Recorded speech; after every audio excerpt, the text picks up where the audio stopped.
महाराणा प्रताप के खिलाफ अकबर की सेना का सेनापति कौन था? मान सिंह को मुर्दाबाद कहते हुए क्या हुआ, कब कभी सवार हो गई? और तुम गद्दार राणा सांगा की औलाद हो। आपने इस्लाम स्वीकार नहीं किया, आपने हिंदुओं के गांव नहीं उजाड़े, आपने अपने मंदिर बनाना जारी रखा, आपने मंदिरों का जीर्णोद्धार किया। जितने मंदिर कछावे राजपूतों ने बनाए हैं, और इस नेहरू को कछवाहा नरेश महाराजा हरि सिंह ने थप्पड़ जड़ दिया था। तत्व थे जो वायलेंट तत्व थे, जो उपद्रव कर रहे थे, इसको ये सरकार पकड़ के जेल में भेजे। कुछ लोग मुझसे बोल रहे हैं कि लोगों ने कानून को हाथ में ले लिया है। अगर पहले से ही इसके ऊपर एक्शन लिया जाता तो ये बात यहाँ तक नहीं पहुँचती। महाराजा भवानी सिंह कौन है, जिन्होंने पाकिस्तान में भारत का झंडा फहराया? और इंदिरा गांधी ने बदला लेने के लिए, नेहरू ने बदला लेने के लिए सिलेबस में जानबूझकर कछवाहा राजपूतों को नेगेटिव दिखाने का प्रयास किया। आज भी मेवाड़ का राजघराना जीवित है, आज भी कछावा राजपूत परिवार जीवित है, आज भी राठौड़ राजवंश जीवित है। ये प्रमाण है कि ये राजघराने सफल रहे मुसलमानों को पराजित करने में। जय रुगनाथ जी की। मैं कुंवर राजेंद्र सिंह नरूका, बसेठ, अलवर, राजस्थान, राष्ट्रीय अध्यक्ष श्री रामराज मिशन। बंधुओं, आज एक बहुत ही महत्वपूर्ण विषय है और उसके कारण ये वीडियो बनाया गया है। टीवी की डिबेट में हमारे समाज के प्रवक्ता भी जाते हैं और भारतीय जनता पार्टी के प्रवक्ता भी जाते हैं, और राणा सांगा जी के बारे में जब बहस चल रही है तो मैं देख रहा हूं कि कुछ लोग जो रामजी लाल सुमन के पीछे खड़े हैं वो क्या कुतर्क दे रहे हैं। वो तर्क दे रहे हैं कि औरंगजेब के साथ मिर्जा राजा जयसिंह जी और जसवंत सिंह जी थे, और चूंकि औरंगजेब क्रूर और निकृष्ट श्रेणी का बादशाह है तो मिर्जा राजा जयसिंह और महाराजा जसवंत सिंह मारवाड़ को भी आप गाली दो। ऐसा तर्क, या मैं कहूं कुतर्क जो है, ये जानबूझकर औरंगजेब की बात करने पर देते हैं। इनके कुतर्कों पर अपन चर्चा करेंगे।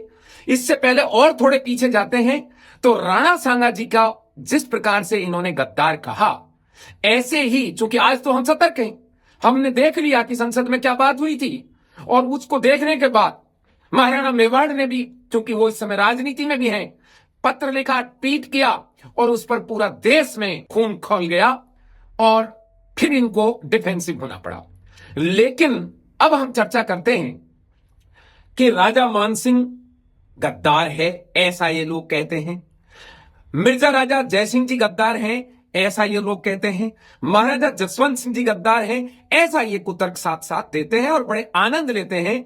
दुर्भाग्य ये है कि भारतीय जनता पार्टी आरएसएस के प्रवक्ता जाते हैं, उनके पास भी कोई सटीक जवाब नहीं होता, और जो हमारे समाज के प्रवक्ता जाते हैं उनके पास भी कोई सटीक जवाब नहीं होता। उसका दुष्परिणाम ये हो रहा है कि लोगों को लग रहा है कि वाकई भारतीय जनता पार्टी गद्दार राज परिवार के खानदानों के साथ खड़ी है, और इसमें सबसे ज्यादा जिसका नाम लेकर टारगेट किया जाता है वो राजस्थान की उप मुख्यमंत्री को टारगेट किया जाता है कि राजा मानसिंह के खानदान से आपने उप मुख्यमंत्री बना दिया और थोड़ी देर में मुख्यमंत्री बना देंगे आप।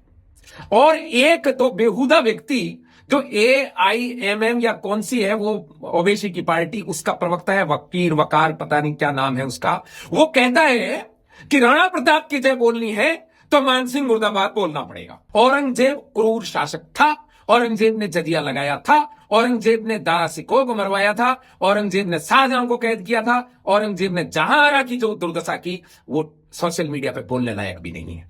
अब बात आती है कि औरंगजेब जो है इतना निकृष्ट श्रेणी का व्यक्ति था, तो फिर राजा जसवंत सिंह और मिर्जा राजा जयसिंह उसके साथ क्यों लगे हुए थे?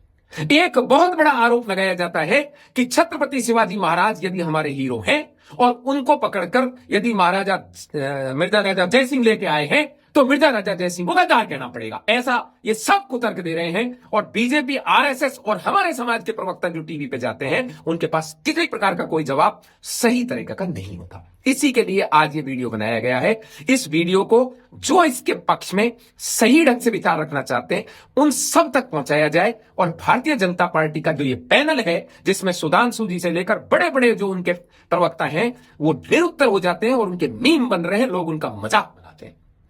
औरंगजेब क्रूर था, कोई दो राय नहीं। ये भी कोई दो राय नहीं कि मिर्जा राजा जयसिंह उनके सेनापति थे, इसमें भी कोई दो राय नहीं। महाराजा जसवंत सिंह उनके सेनापति थे, इसमें भी कोई दो राय नहीं।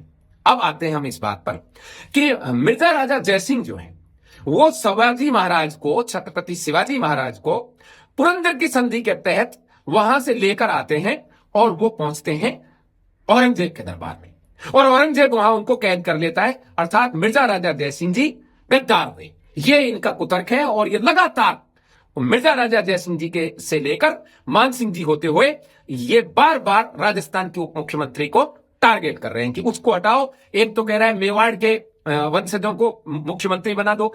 रुक जाओ, तो मेवाड़ के वंशज, मेवाड़ के महाराणा मंत्री भी बनेंगे, मुख्यमंत्री भी बनेंगे, प्रधानमंत्री भी बनेंगे, राष्ट्रपति भी बनेंगे। तुम रुको तो सही, तुम तब भी नंगे नाचोगे, मुझे पता है इस बात का।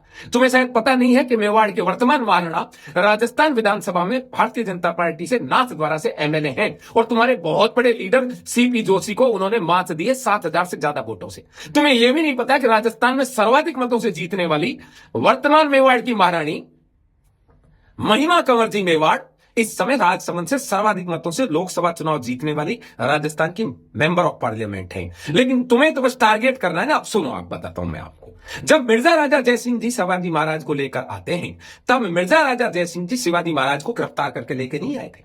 मिर्जा राजा जयसिंह जी से राजमाता जीजाबाई ने पत्र लिखा था, और जीजाबाई जी ने यह लिखा था कि आप सूर्यवंशी राम के वंशज हैं, मैं आप पर भरोसा कर सकती हूं, मलेच्छों पर भरोसा नहीं कर सकती, औरंगजेब पर भरोसा नहीं कर सकती, ये आपके पुत्र जैसा है, इसे आप अपना पुत्र मानकर चलिए। तब मिर्जा राजा जयसिंह वहां सूर्यवंशी वचन देते हैं, और ये कहते हैं कि कुंवर राम सिंह यानी मेरा बेटा, यानी मिर्जा राजा जयसिंह जी का बेटा से ज्यादा इस जो शिवाजी महाराज है इसको मैं लेके जा रहा हूं, उससे ज्यादा इसे रखूंगा। और जीजा माता जो यदुकुल भूषण जादव कुल की बेटी थी, लखोजीराव जादव की पुत्री और साहूजी महाराज की पत्नी, और शिवाजी महाराज, छत्रपति शिवाजी महाराज की राजमाता, उन्होंने सूर्यवंशी क्षत्रिय पर विश्वास किया, और उनके साथ शिवाजी महाराज और संभाजी महाराज को साथ साथ भेजा। यहां तक वो पहुंचे, तो यहां पहुंचने के बाद औरंगजेब के दिमाग में जो कीड़ा चल रहा था, जिसके कारण औरंगजेब क्रूर था, जिसके कारण औरंगजेब आताताई था, जिसके कारण औरंगजेब की पिटाई होनी चाहिए थी, जिसके कारण औरंगजेब की कब्र खुदी होनी चाहिए, जिसके कारण औरंगजेब का नाम मिटना चाहिए, वो क्रूरता क्या थी सुनिए आप। वो क्रूरता थी मिर्जा राजा जयसिंह जी से धोखे से शिवाजी महाराज को यहां बुलाया कि हम उनका सम्मान करेंगे, हम उनको सम्मान करना चाहते हैं, इस वीर को देखना चाहते हैं। और जब वो यहां आ गए, तब उनके साथ क्या किया, उनको कोई सिंहासन नहीं दिया, कोई कुर्सी नहीं दी बैठने के लिए, और उनको खड़ा कर दिया मनसबदारों के, उनके बीच में जो 2-2, 4-4, 5-5 हजार के मनसबदार जहां खड़े होते हैं। शिवाजी महाराज ने वहीं तलवार निकाल ली, और शिवाजी महाराज के तलवार निकालने पर औरंगजेब को बहाना मिल गया, और उन्होंने उनको कैद कर दिया। अब कैद हो गए शिवाजी महाराज, और मिर्जा राजा जयसिंह कहां है? मिर्जा राजा जयसिंह इस समय दक्षिण में लड़ाई लड़ रहे हैं। मिर्जा राजा जयसिंह, उस समय न कोई मोबाइल था, न कोई टीवी था, न कोई ये था। मिर्जा राजा जयसिंह को सूचना पहुंचाई गई कि शिवाजी महाराज को कैद कर दिया गया। मिर्जा राजा जयसिंह जी ने कुंवर राम सिंह को, यानी मिर्जा राजा जयसिंह जी के ज्येष्ठ पुत्र को, उन्होंने पत्र लिखा था, मैंने अपने वचन पर लेकर आया हूं, शिवाजी महाराज का बाल बांका नहीं होना चाहिए। और आप सोचिए कि जब कितने क्रूर शासन के बीच में कुंवर राम सिंह ने शिवाजी महाराज को बाहर निकलवाया और सुरक्षित पहुंचाया, और शिवाजी महाराज वहां से जाकर अपनी सही जगह पर राणा राज सिंह जी के पास होते हुए अपने स्थान पर सुरक्षित हो गए। अब आप बताइए, शिवाजी महाराज और मिर्जा राजा जयसिंह में कहां झगड़ा हुआ और कहां एक दूसरे के विरोधी हुए वो? इसके कारण औरंगजेब ने मिर्जा राजा जयसिंह जी को मरवाया, औरंगजेब ने कुंवर राम सिंह को जहर देकर मरवाया। अब आप बताइए कि औरंगजेब क्रूर है या नहीं, और कुंवर राम सिंह और जयसिंह जी कैसे गद्दार हो गए? एक बात। अब इसकी बात आती है दूसरी, जसवंत सिंह जी की।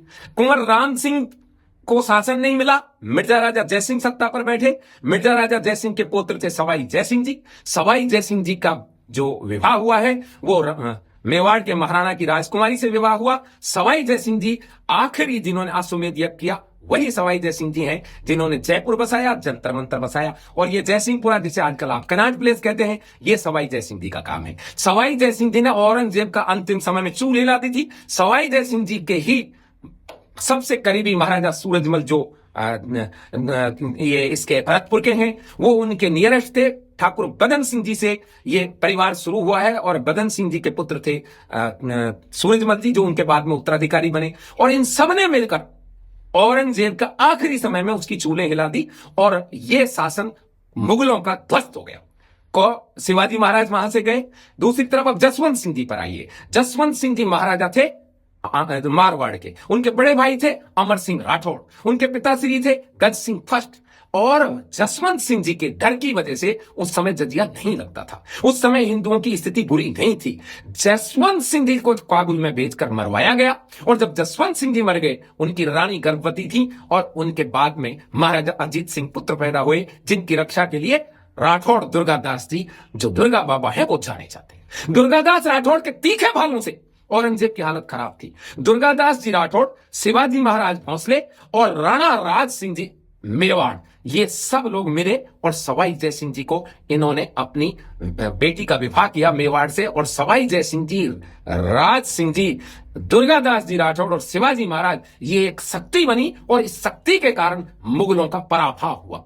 और मैं आपको एक चीज और बता दूं, दुर्गादास राठौड़ को जसवंत सिंह जी का मानस पुत्र माना जाता है। बेशक वो ठाकुर आसकरण सिंह जी राठौड़ के पुत्र थे, लेकिन उनको मानस पुत्र माना जाता है महाराजा जसवंत सिंह जी का, क्योंकि उन्होंने जब ऊंट की गर्दन काटी थी, उसी दिन से महाराजा जसवंत सिंह ने उन्हें मारवाड़ का धरती पुत्र मान लिया, अपना बेटा मान लिया, सबसे बड़ा बेटा।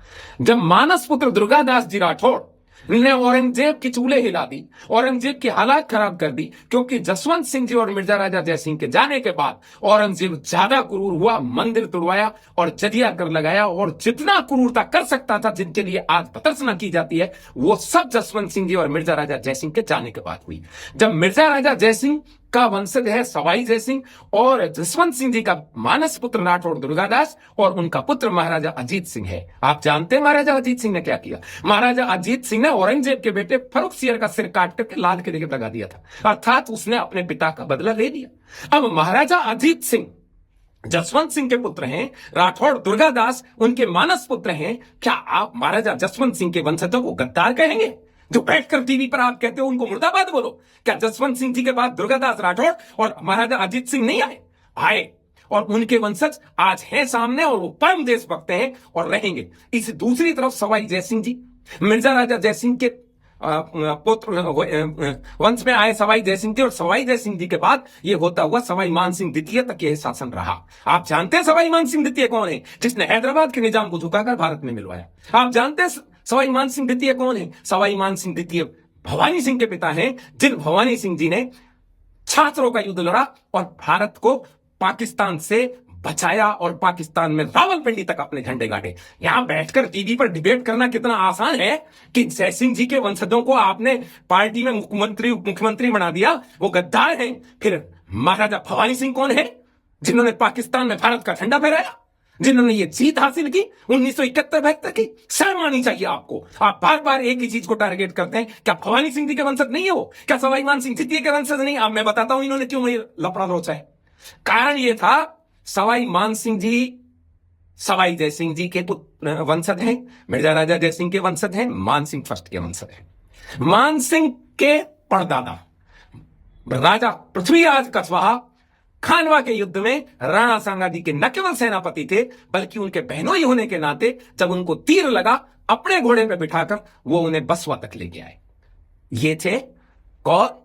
महाराजा पृथ्वीराज कछवाहा, चंद्रसेन के पुत्र और भारमल के पिता, और मान सिंह जी के परदादा। पृथ्वीराज कछवाहा की जो रानी थी सौभाग्य देवी, वो सौभाग्य देवी जी हैं, वो किसकी? सिसोदिया रानी किसकी पुत्री थी? राणा रणमल की, रायमल की। और रायमल जी और इनके राणा सांगा की बहन थी। अब आप पृथ्वीराज कछवाहा के वंशजों को गद्दार कहोगे, जो यहां इसमें खानवा में युद्ध लड़े? पृथ्वीराज कछवाहा के वंशज, मान सिंह के वंशज, मिर्जा राजा जय सिंह के वंशज, सवाई जय सिंह के वंशज, मान सिंह द्वितीय के वंशज और भवानी सिंह के वंशज को आप गद्दार कहने की हिम्मत कर रहे हो। ये ध्यान रखना, आप किनको गद्दार बोल रहे हैं। ठीक, अब आइए आप कि ये किया क्यों, इन्होंने इनको नेगेटिव दिखाया क्यों? जब ये देश 1947 में बंटवारा हुआ, आजाद तो कभी नहीं हुआ ये, क्योंकि हम राजस्थान के लोग कभी गुलाम नहीं थे राजपूताना के। लेकिन इसका जो आपने बंटवारा किया, जो पहले 2 में हुआ फिर 3 में हुआ, इस बंटवारे के समय नेहरू नाम का व्यक्ति प्रधानमंत्री बना, और इस नेहरू को कछवाहा नरेश महाराजा हरि सिंह ने थप्पड़ जड़ दिया था। और ये ऑफ द रिकॉर्ड बात होती है थप्पड़ जड़ने की, और इससे चिड़े बैठे थे बाप बेटी। और राजमाता गायत्री देवी ने भी इनके कुकर्मों के कारण, महिलाओं के इनके दुष्कर्मों के कारण एक बार नेहरू को थप्पड़ जड़ दिया था। और इंदिरा गांधी को यही बात पसंद थी, क्योंकि इंदिरा गांधी का नाम राजमाता गायत्री देवी की बेटी, क्षमा करें, राजमाता गायत्री देवी की मां इंदिरा देवी के नाम पर हुआ है। इंदिरा देवी गायकवाड़ महाराज की बेटी थी, जिन्होंने डॉक्टर भीमराव अंबेडकर साहब को पढ़ाया। आप देखिए, राजमाता गायत्री देवी के एक तरीके से मामा लगेंगे डॉक्टर बाबा साहब भीमराव अंबेडकर, क्योंकि वो उनके ही नाना जी ने उनको पढ़ाया लिखाया और अपने पुत्र की तरह रखा। और गायकवाड़ राजमहलों में उनकी न केवल अच्छी पोजीशन थी तीनों पीढ़ी की, पिताजी और दादाजी की भी। आज राजमाता गायत्री देवी के समय पर जब नेहरू के थप्पड़ पड़ गया और इंदिरा गांधी ने बदला लेने के लिए, राजमाता गायत्री देवी के दो कारण थे बदला लेने के, एक नेहरू के थप्पड़ पड़ना और दूसरा कारण था त्रिपोलिया गेट से गोविंद देव जी के मंदिर के दर्शन के लिए इंदिरा गांधी तब गई जब वो प्रधानमंत्री थी। राजमाता गायत्री देवी ने नहीं जाने दिया। इन चीजों से चिढ़कर पूरे राजाओं के प्री पर्स समाप्त कर दिए गए और उस प्री पर्स को समाप्त करने के साथ साथ उनके अधिकार समाप्त किए और इमरजेंसी लगाकर सबको जेल में डाला। मेरे युवराज प्रताप सिंह को, अमर जितेंद्र सिंह जी के पिताजी को भी जेल में डाला और क्षमा करें, जेल आत्महत्या के लिए बाध्य किया। और उनकी आत्महत्या के कारण आज तक इंदिरा गांधी को कोई माफ नहीं करता है, भले ही भंवर साहब कांग्रेस में रहते हैं, लेकिन किसी भी दृष्टि से इंदिरा गांधी पे थूकना भी नहीं चाहेगा कोई भी नरूका क्षत्रिय, उस पर थूकना भी नहीं चाहेगा इंदिरा गांधी और नेहरू के ऊपर। इंदिरा गांधी ने इसका बदला लेने के लिए और नेहरू ने बदला लेने के लिए सिलेबस में जानबूझकर कछवाहा राजपूतों को नेगेटिव दिखाने का प्रयास किया। और चूंकि जो आज आरएसएस है, इसकी पूर्ववर्ती हिंदू महासभा थी। हिंदू महासभा की स्थापना में अध्यक्ष थे महाराणा भगवत सिंह जी मेवाड़ और अध्यक्ष थे महाराजा तेज सिंह जी नरूका अलवर। और पूरा संरक्षण राजमाता का और मान सिंह जी फर्स्ट का, द्वितीय का था। इस कारण से इन्होंने कछवाहा को किया। दूसरा थप्पड़ पड़ गया कश्मीर में महाराजा हरि सिंह से, वो भी कछवाहा है, खंगारो थे, वो भी मान सिंह जी के ही वंशज हैं, वो जय सिंह जी के ही वंशज हैं, वही जय सिंह जी के परिवार के हैं। इन दो थप्पड़ों के कारण भारत के इतिहास में कछवाहों के लिए नेगेटिव ही नेगेटिव इन्होंने लिखा। और आज आप उस पर डिबेट करना चाहते हो, बहस करना चाहते हो, करो बहस। अब इसके बाद में हर एक व्यक्ति जो वहां जाता है वो ये बता के आना, अकबर औरंगजेब बाबर के साथ भी रहकर भी क्रूरता इन्होंने की और हमारे सामने, या हम जब तक थे, क्षत्रिय वहां जब तक थे, ये क्रूरता नहीं कर सकता था। जय सिंह जी और जसवंत सिंह जी को गद्दार कहने वालों का मुंह तोड़ना पड़ेगा हमें। ये रामजीलाल सुमन कोई नई उपज नहीं है, ये भारत एक खोज में उसने ऐसी तैसी की है नेहरू ने, वो उसने गंद मचाई है, क्योंकि उसको यहां चाहिए था भाईचारा, जिसमें चारा बने हम और भाई रहे कोई दूसरा, और ये वोट की फसल काटे। ये नेहरू के द्वारा जो किताबें लिखी गई या बन पाई गई, इनमें सब में एक एक का इलाज करना पड़ेगा। इनके बोए हुए कांटे हम आज तक बो रहे हैं। अब रही बात इसकी, भारतीय जनता पार्टी को फायदा होगा, भाई होगा, क्योंकि सामने बड़ा निकृष्ट श्रेणी का व्यक्ति है।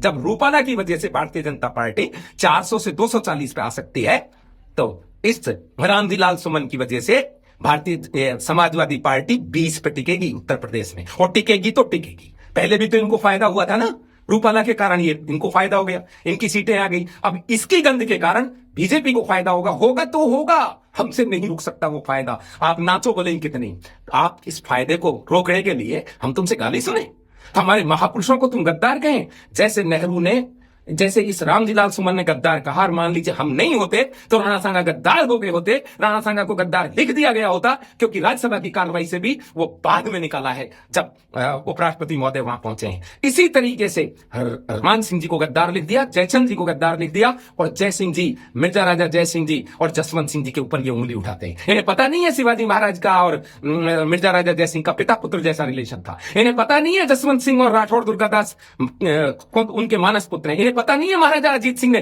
फर्रुख सियर का सिर काट दिया, क्योंकि इन्होंने तो लिखा ही नहीं, जानबूझ के नहीं लिखा। लेकिन इस इतिहास को कहां तक मिटाओगे? इतिहास पुनर्लेखन की आवश्यकता है, और इस वीडियो को वो सब लोग समझ लें और अच्छी तरह से जांच लें। एक एक बात इसमें सत्य है, आपको ऑफ द रिकॉर्ड थप्पड़ पड़ने का रिकॉर्ड नहीं मिलेगा, लेकिन उस समय के पुराने बुजुर्गों से पूछ लेना कि नेहरू को किसने पीटा, उससे आपको सब कुछ मिल जाएगा। अरे वो ईवीएम नहीं थी, बैलेट पेपर थे उस समय, इसलिए नेहरू दूसरा आम चुनाव जीत गया, 52 का जीत गया, नहीं उसी में हारता वो। आचार्य करपात्री जी ने रामराज परिषद बनाकर राजमाता गायत्री देवी का साथ लेकर इनकी उसी टाइम नहीं मिला दी थी। बहुत बहुत धन्यवाद। वीडियो थोड़ा बड़ा है, इसको अच्छी तरह से अपने हिसाब से सेट करके चलाएं। जय रघुनाथ जी की।